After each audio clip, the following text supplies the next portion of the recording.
You are listening to the weekly Tuesday edition of the Air Hug Community Podcast. This is episode 117.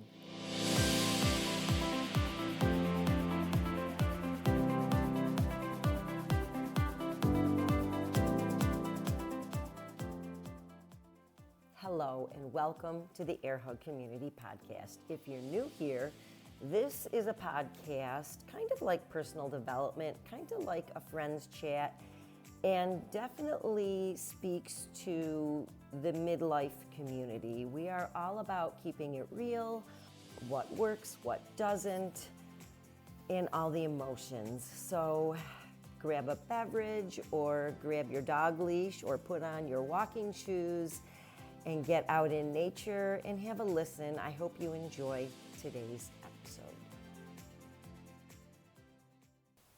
Okay, so I got to be honest with you. I started to do a little research for this episode, although I really am mostly speaking from my heart today.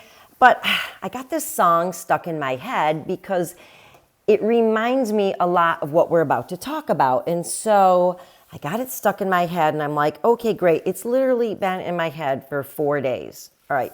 So I don't know if you have ever heard or you remember Anna Greilick. She has a number of beautiful ballads, but she has one that's called Breathe and then in parentheses 2 a.m. And here's the lyric that is stuck in my head. I'm not going to try and sing it because I can't. I get it all comes out wrong. So I'm just going to speak it like a poem, okay? You with me? Just humor me and take a listen, all right? 2 a.m. and I'm still awake, writing this song. If I get it all down on paper, it's no longer inside of me, threatening the life it belongs to. Okay, do you remember that song? Are you kind of singing it in your head right now? I apologize ahead of time if this is going to be in your brain for the next 4 days, but it's not like the worst thing that could happen to you. It's a beautiful song. And if you look it up on YouTube, there's actually this beautiful YouTube version where she's actually, I don't know if it's like a coffee house or a concert, but it's definitely a smaller crowd. And she has laryngitis and she actually can't sing and the audience sings it to her.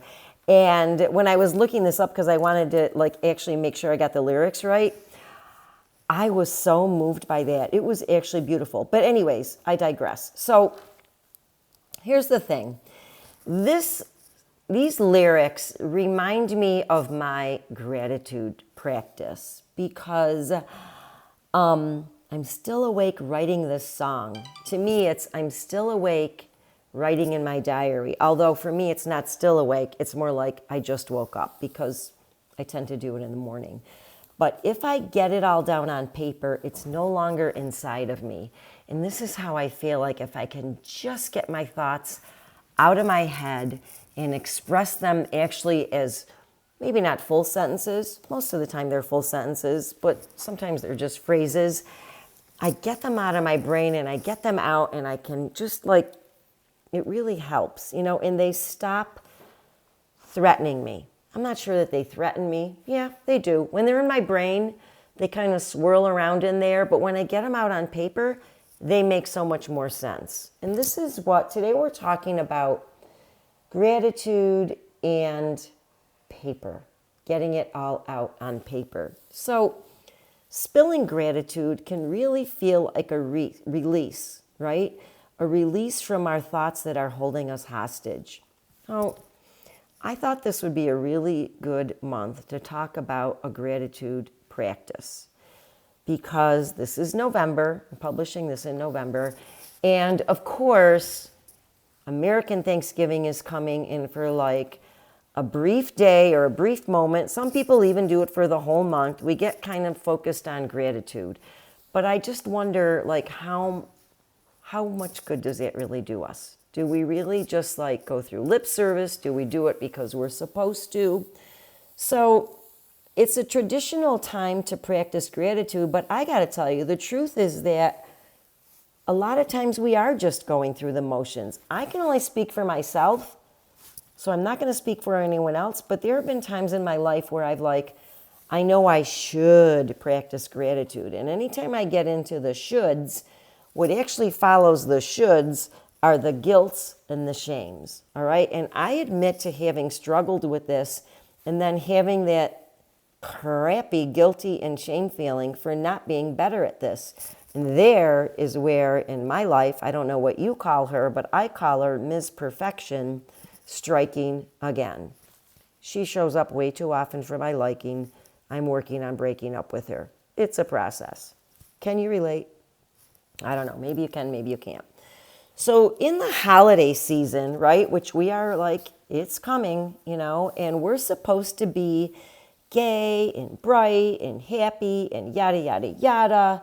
The truth is that I think these months can actually trigger, and I'm not alone in this, I've done a little research on it.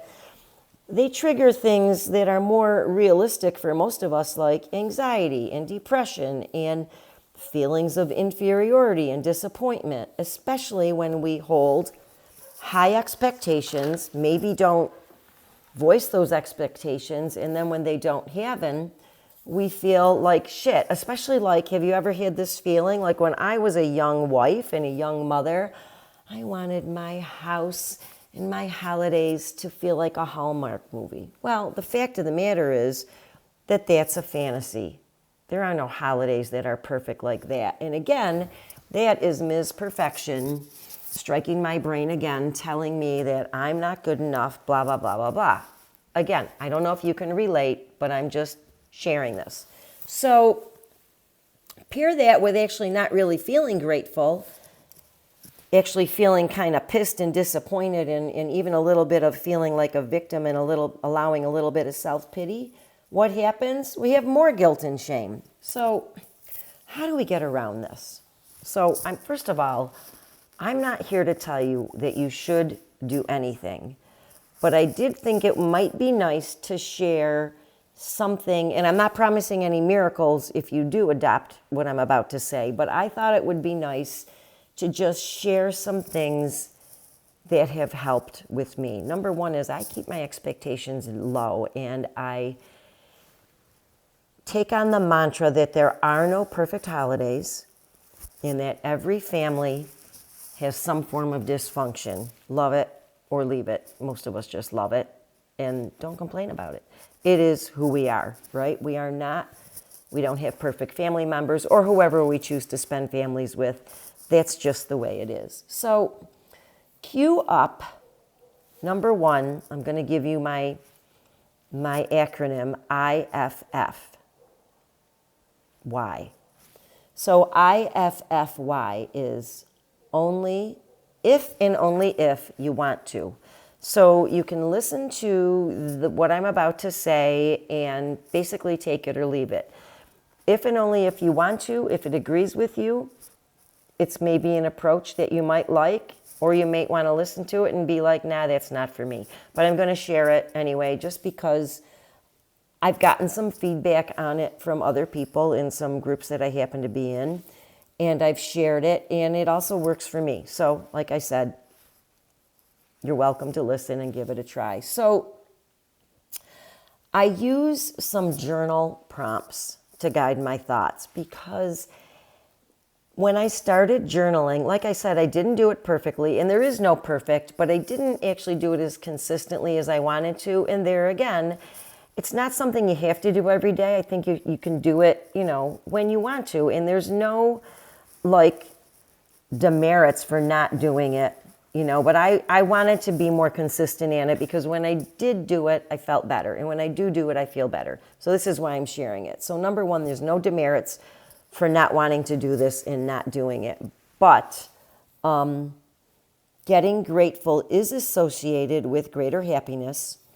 It does help people feel more positive emotions, and it does help build stronger relationships. So those are the reasons why I actually chose to share this with you. So I just have a couple of very simple journal prompts that I wanted to share with you today. And one of them is that I grab my little, whatever I like to write it in. My suggestion is to actually write it out. Now, if you prefer pen, do pen. If you prefer pencil, pencil. But get it out on paper. I think when you use notes on your phone or an electronic version is not the same. When you actually have the tactile feeling of actually having to form the words and think it through, you're actually going to get a little bit more engaged in it with your brain. So that's number one, is use a paper and your favorite writing instrument. Number two is pair it up with a pleasant activity that you already do. So my example is that I look forward to a quiet morning cup of coffee. As quiet as it can be with 3 dogs. But actually, one particular dog will always sit next to me when I get in the same chair with the same cup of coffee and open up the same journal every morning. So you just pair this with a pleasant activity. And then I kind of actually title it either, depending on my mood, I'll call it my morning briefing or my daily inventory. Those are just, and you can come up with a phrase that you like, but I like those two. Sometimes I'll put that title up there and sometimes I won't. But what I always write after the date, I love to write the date and the day, and for some reason I draw a little box around it. It's just like my little habit, is I always begin with a question. And the question that I use as a journal prompt is, what went right? And I'll sit there and I'll think about, from the time now since the last time I journaled, it could be 24 hours, 48 hours, 7 days, whatever it is. I will just ask the question, what went right? And it's amazing what spills out of my head. Sometimes I think nothing went right till I sit down and I have that quiet moment and I'm like, And then after I write all that, I will give thanks because things did go right. Something went right. And again, I just pair it with a pleasant activity. For me, quiet morning coffee. For some people, it's, a quiet at the end of the day or, an escape from their work day in the middle of the day. Whatever it is that works for you.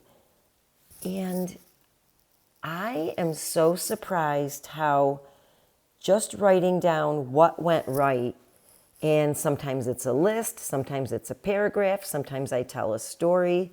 Sometimes I'll say, this went right, this went better, it's a work in progress, but it's still better than what it was, related to previous times. And lo and behold, I feel better every single time this happens.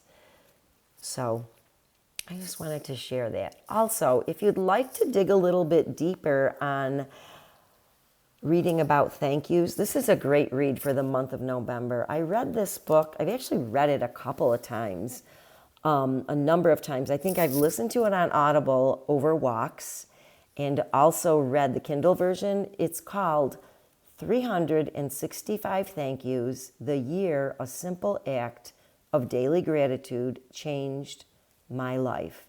And the author is John Greilick. I'll pop it in the show notes for you.